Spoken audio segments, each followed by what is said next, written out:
వికర్ణుణ్ణి చంపవలసి వస్తే గద ఎత్తి దెబ్బ కొడుతూ కూడా, తమ్ముడు నువ్వు దుర్యోధనుడికి తమ్ముడుగా పుట్టి తప్పు చేశావురా, నాకు తమ్ముడుగా పుట్టాల్సిన వాడివిరా.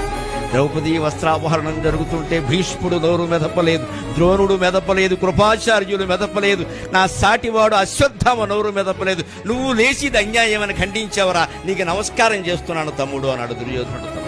అది మనం నేర్చుకోవాలి. భారతం నుంచి అన్యాయం జరిగితే లేచి అడగాలి. దద్దం వల్ల చేతకాని వాళ్ళ చూస్తూ ఊరుకోకూడదు. ఆయన లేచి ద్రోణాచార్యులను ఆక్షేపించాడు. ఏం ఉప్పు తిన్నావు, బుద్ధి లేదా బ్రాహ్మణ, ఖండించద్దా? ఆవిడెలా ఓడిపోతుందండి, ధర్మరాజు ప్యాకెట్లో ఓడితే భార్యను ఎలా బంధిస్తారు మీరు అని లేచి అడిగాడు. వెంటనే దుర్యోధనుడు కర్ణుడు కలిసి వాడు నోరు మూయించేశాడు, పెత్తనం చేసేసి. అటువంటి వికర్ణుడు భీముడికి యుద్ధరంగంలో దొరికితే 7వ రోజో 8వ రోజో వికర్ణుడు అన్నాడు, అన్నయ్య నువ్వు ధర్మపక్షంలో ఉన్నావు, నేను అధర్మపక్షంలో ఉన్నాను, వేసేయి అని తారొగ్గాడండి. అది వికర్ణుడి యొక్క నిజాయితీ.